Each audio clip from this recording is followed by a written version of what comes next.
from your message. So do not insult them, do not name call. The channel. So that's the third element in the communication process. We've dealt with the speaker now. We've dealt with the message. We're now on the channel. This is the means through which a message is communicated. It could be direct, face to face. It could be through the radio or TV or wherever, or the internet. Whichever channel you use has the potential of affecting your message because of interference. So you need to have that when you are delivering your message. Your message can be distorted because of the channel. It's important to know that.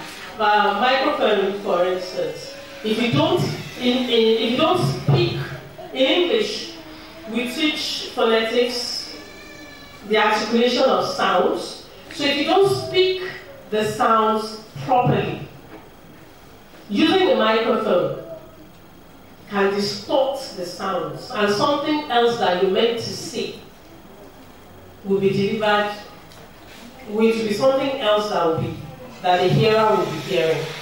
Like if you remember yesterday, when my friend Chichi, she had needed to call her name like several times. That's because she wasn't opening her mouth. You know, and that's the problem with we women when we speak. We think that want to be prim and proper, and so we don't open our mouths when we speak. You see, but when you don't open your mouth, there are some sounds in English that you have to be doing your mouth. If you notice, if you're watching the movement of my lips, there's some that are not favorable. If that kind of camera captures, if you find my lips doing like this. That's how it's supposed to be. If you don't pronounce them, if you don't open your mouth and pronounce the words as they are supposed to be pronounced, you will be saying something else, or the audience will be hearing something else. So whichever channel you use has a potential of affecting your message because of interference. Hence, there is the need to be as clear as possible. Now, the audience. Another vital element in the communication process. This is the person that receives the communicated message. In public speaking, you have many listeners. It is important that you know your audience before selecting your topic. It is part of the research, it is part of the preparations that you'll be making before you go to do the public speaking. Who is your audience? Ask and tailor your message and the way you will speak towards it. If I have, you have 5-year-olds and you're told to deliver a speech to them, the way you will speak to 5-year-olds will be different from the way you speak to teenagers. It will be different from the way you speak to people like us. And it will be different from the way you speak to our parents. The language that you will use. If I'm speaking to teenagers, you know all this shade, like as in, I will use it. But if I go and I start saying as in shade, shade be for 50-year-olds, they'll be looking at you. What is this one saying? So it's important that you know your audience. Do research on who your audience is. Tailor your message to the particular audience. Don't choose something that they are not interested in. All the topics I've been doing since yesterday have been tailored towards your needs. If we're having 50-year-olds or 5-year-olds, there are certain things that we will say, certain topics that are suitable for them. So, be audience-centered. Never assume that your audience knows, and never assume that they do not know. You have to strike a balance. If you think that they know, what if they don't know? Some things will be missing in your message. If they know, and you keep hammering on it, it becomes a problem. They get bored. What is this one saying? Shekisha said, we know this one now. So it's important that you know your audience very well. Always relate to their experience, their interests, knowledge, and values. In direct feedback, in some instances of public speaking, there could be question and answer sessions, so you get your feedback there. In some other instances, you will not get immediate feedback. What I've been asked to round up, I still have like 15 minutes. No, you are going to respond to questions. I want to give you 15 minutes for that. Don't worry. So give us don't worry. We'll finish. You have 2 minutes now. No, give us that 15 minutes. So we have 17 minutes. It's negotiation now. We have 17 minutes. So varieties of speaking, public speaking. You speak to inform, describe objects, processes, and concepts, and you may speak to persuade. In this instance, we're talking about speaking to persuade people. And when you're organizing your work, there are 3 main parts. You should have the introduction, you should have the body, and you should have conclusion. In your introduction is where you capture the interest of your audience. Then, if you don't do that in your introduction, I don't think you'll be able to carry them down to your conclusion. And there are many ways in which you can do that. You can pose a question, you can tell a story, a funny story that is related to what you're going to say, and so on and so forth. There are various ways in which you can do that. You can even make a startling statement. Something that will say, what's she saying? What's she saying? And you've captured their attention and they want to listen to that. You could open also with a quotation. The introduction should also orient the audience towards the subject matter. Whichever way you're going to do your introduction, either through a story, through a question or quotation, it must be related to the topic. The body contains the details. Here, you do not provide too many details, too many ideas, or else you will bore your audience. Excuse me. Thank you. Be time conscious. Try to make your main ideas stand out by introducing each with a transition statement. We taught you this in GNS. However, in addition, meanwhile, these are transitional markers that tie the preceding idea to the succeeding idea. First, second, third. Do you understand? So they are following you as you're speaking. Then, the conclusion. Let the audience know you are about to finish your speech. And then reinforce the theme of your speech. Let them know, and that is in conclusion, and there are ways in which you can do that. In conclusion, or you could tell another story, or you could give another quote that sums up what you have been saying so far. Avoid abstractions, that is things that are difficult to conceive in the minds of the audience. Then delivering your speech. As a beginning speaker... I want to use my title now. No, we will finish.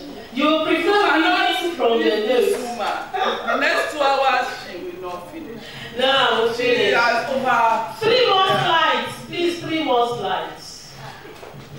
Delivering your speech. As a beginning speaker, you prefer reading from your notes. Nothing, you must read from your notes as you start initially as a public speaker, or else you're going to find yourself in trouble. Nothing wrong with reading from your notes. If you prepare it very well, you will know how to deliver it, where to stress which word, where to even repeat certain things, if necessary. But nothing wrong with reading from your notes. It may have its advantages or disadvantages, but as a beginner, read from your notes. Do not ad-lib. Ad-lib is, just saying, okay, I'm going to talk without looking at my notes. Ad-libbing means that you prepare very little and you are trusting your wits and the inspiration of the moment, it could make your speech aimless. If you are going to ad-lib, write notes, one word each, to remind you of the next thing that you are going to say. If not, aimless speech. Most experts, remember, this is experts now, not beginners, prefer speaking extemporaneously, which is a combination of careful preparation with the spontaneity and enthusiasm of an unrehearsed talk. You will think they have not rehearsed. Look at Obama, the way he speaks, fantastic. You would think he hasn't rehearsed. He's a lie. The man has rehearsed and rehearsed and rehearsed. The thing is actually in his head. But the way he presents it, it looks as if he hasn't prepared. So, prepare your notes by writing key words down. Rehearsing your speech. I put that down in caps. You do this constantly and out aloud. Once you have a grasp of the speech, ask family and friends to listen. Then you time your speech in rehearsals. Very important. When you're delivering your speech, we have discussed that. Make eye contact. Face them with a relaxed and upright mood. Use gestures. But I'm finishing. See, I told you 3 slides. Use gestures, but don't make those gestures too many that it will cover your message. That the people are not interested in the way you are doing your hands and moving your body, that they have lost the message. Thank you for listening. I hope you found the lecture interesting. I wish you success in it. Thank you for thanking us. That's my job. I know. We want to thank our sister, our mother, so sincerely for putting all this thing together for us. Can you help us recite Surah Al-Fatiha for her? And that should increase her in knowledge and piety and grant her ease in our affairs. And I'm going to terminate this session. They need to, the manager of this hotel would like to clean up this area for a program coming up very soon. So you need to move. Maybe go and say your astral prayer, then we'll respond to your questions, then we'll take another session. I'm thinking of relocating to mosque, if we don't mind. What's our... Not special. The mosque is not special. How many? Okay. Give me 5 minutes. 5 minutes. 5 minutes to answer that. Let's ask the question for possible. Okay. Questions? If you have any. Questions?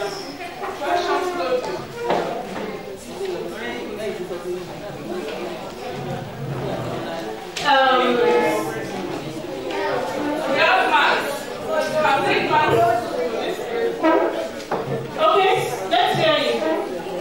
You have a microphone. Please pass the microphone to her.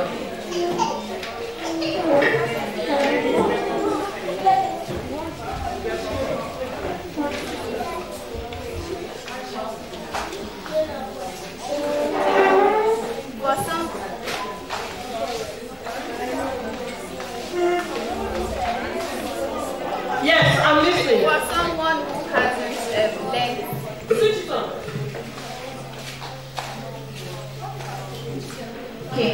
For someone who hasn't learned the art of speaking, it's always very hard to make eye contact with your listeners, especially on maybe your first public speaking, because sometimes when you make eye contact with them, you just tend to lose balance and you won't be able to. You just lose balance. You won't be able to continue, maybe because of the expression on some people's faces. So you won't be able to continue. Probably if you had started very well, and when you see some people's expressions, you just feel like, okay, I'm not even doing very well. So you just lose balance. How can we address that kind of situation? Next question. Please, ma'am, can you just quickly talk about how to attend an interview? How to attend an interview?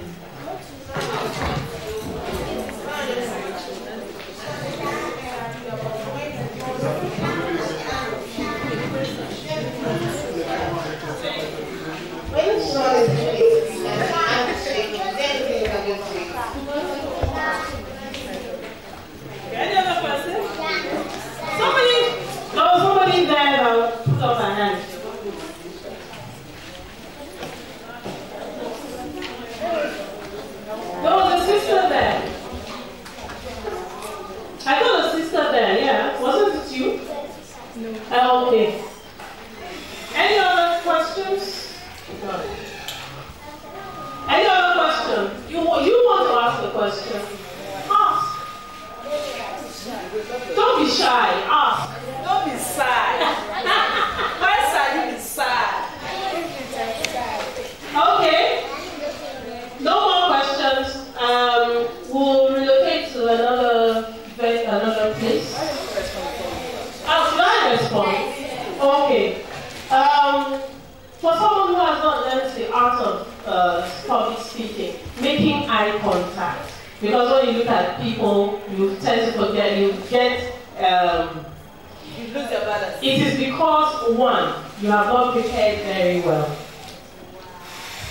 If you prepared very well, and you've covered all areas,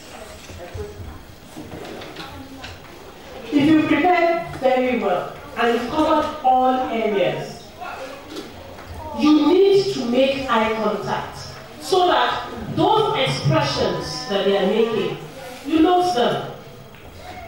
Why is this person making this expression now, at this point? Does it believe in what I'm saying?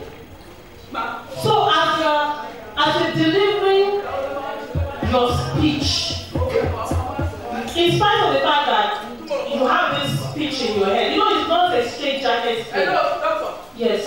Just short and last week. Okay. Those in room 186, please come up so that they want to give us another room. You have to do that. So that we can move your things. And just one, two per room. 2 person per room. The rest of it are sitting. Sit down, not everyone. So, when the person is making such expressions, it's immediate feedback. That's feedback. That is feedback. So, there's something the person doesn't, you read, if you can, if it is an occasion where you can say, hey, I can see you smiling, or I can see you frowning. What is it that I've said that is making you frown? You know, if it is that, you can stop and address it. But if it is something that you can't ask the person immediately, it's still immediate feedback. And you, as you are speaking, you might need to go back and address that thing that is making that person frown or do, you know. So you might want to go back. But you see, one, stage fright is a normal thing. And the way to conquer stage fright, most of it, is to be prepared. I've told you that when you're going to speak, that is it.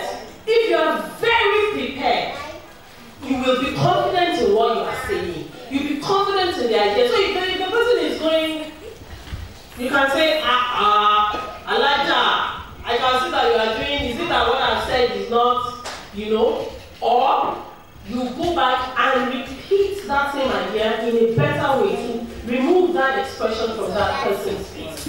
But again, note that it is not everybody that you are going to communicate to, that you are going to please. So sometimes it will be enough to just know that the person at least understands your point, even if the person doesn't follow your ideas. The person, like, I'm not, if I'm going to talk about hijab, I'm not asking the non-Muslim to start wearing hijab. I just want you to understand the reason why I'm wearing it and that it is my right to wear it. I think I will be okay if you understand that it is my right to wear it. Do you understand me? So stage fright is normal, but the way to conquer it is to be prepared. So when you are very prepared, all the other parts, all the other stage fright issues will just be, I have nothing to do with your preparation, just a normal thing with life that you're facing. So, but it is important that you make eye contact, or else you're speaking to nobody. If you make eye contact with your audience, they will feel you're speaking to them individually. Please, can I add to that? Yes, please do. Like, can I add to that?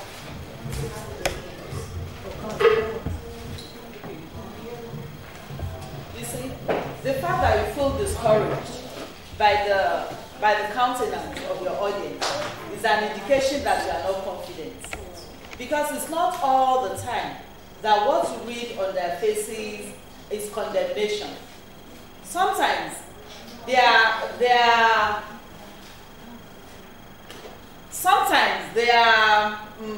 I don't know, they are taken aback by a point that you have made.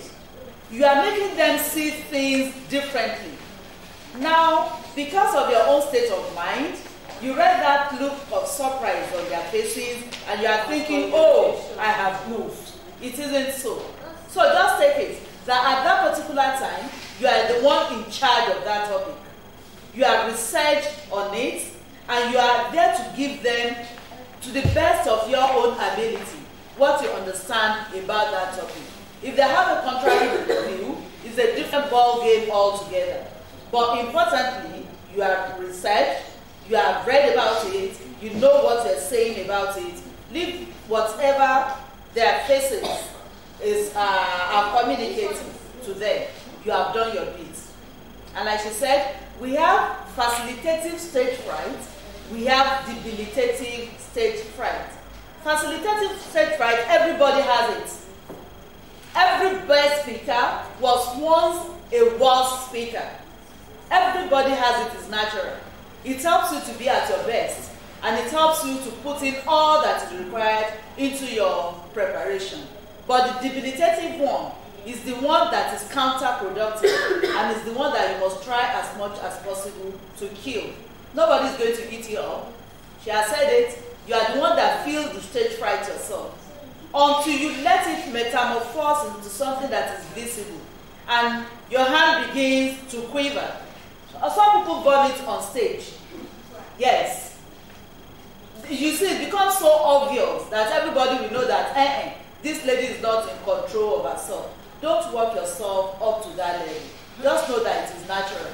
And you do your bit, you leave the stage. You aren't going to die there and nobody can eat you up. Thank you. And you know, as I said, usually 99% of the time, nobody knows that you are nervous.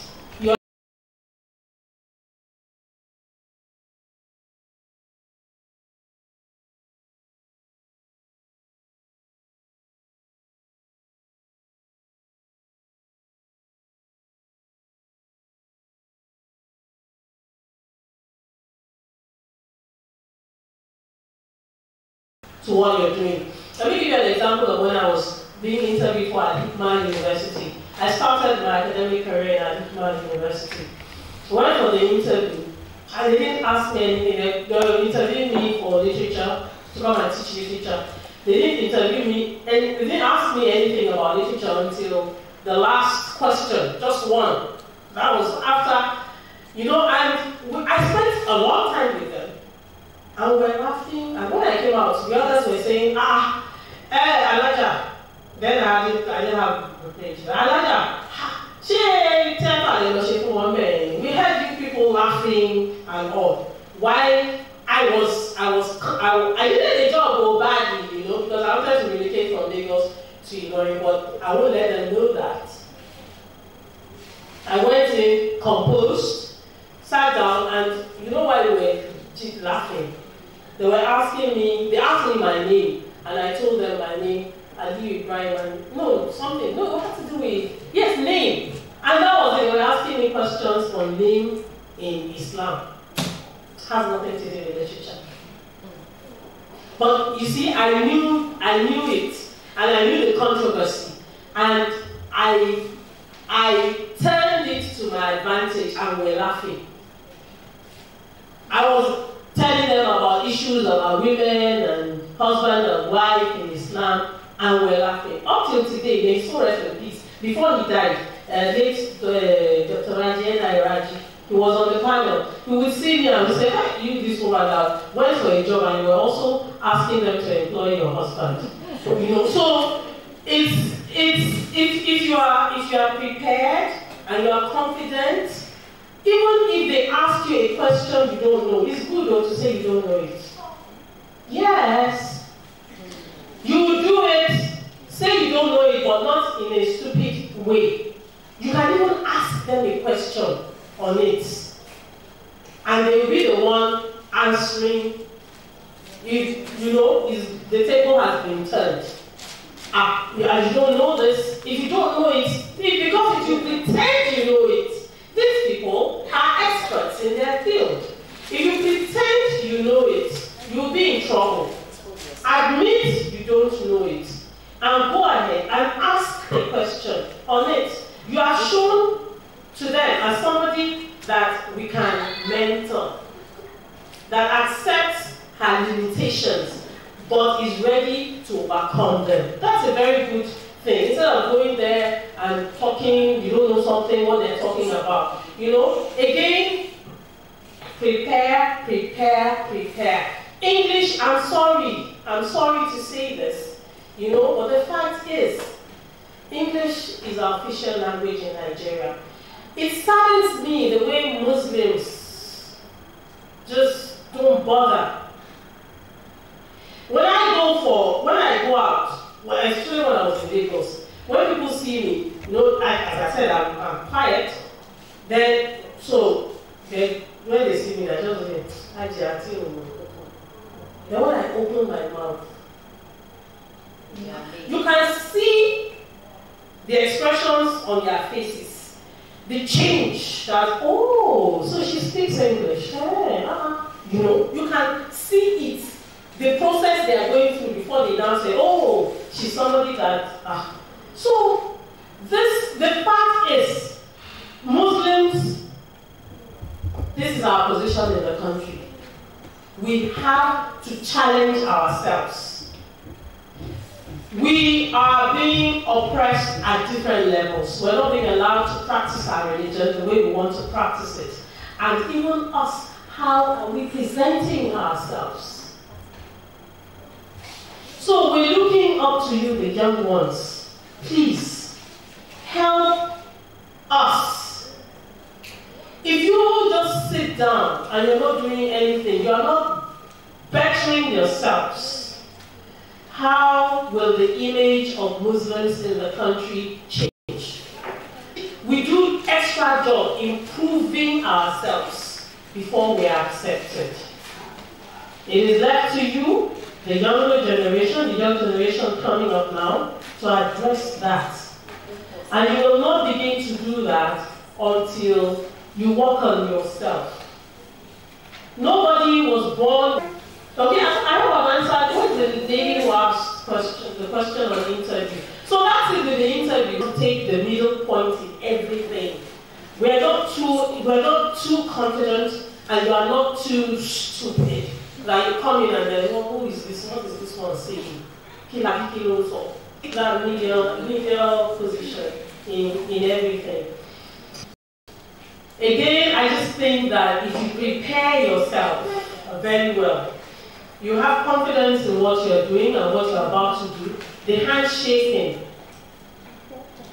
will stop. Everybody has stage fright. When I was going to read this, hey, goodness me, if I were older, then I would have had maybe a heart attack. I would try and control myself, but immediately the sick tune for news is on. My heart is still racing. But nobody was even seeing this. I'm finished, and everybody said, that was what I me that my heart was just beating. I didn't even know what I was saying until my heart was in my mouth throughout. You know? So it's normal. But when you have to control it. You control it by getting confidence. And how do you get confidence? Know the language very well. Know the topic very well. Prepare, prepare, prepare. You know, I've been, the slides, I kept on putting prepare, rehearse, rehearse, rehearse. That is the best way of overcoming the stage fright. Tell yourself that everybody has it. Tell yourself that all the people watching you don't even know you are nervous. Tell yourself that you know this topic more than them because you've done the research. They haven't done it. You know, so that's it. Then on eye contact. On eye contact. While you are rehearsing, the mirror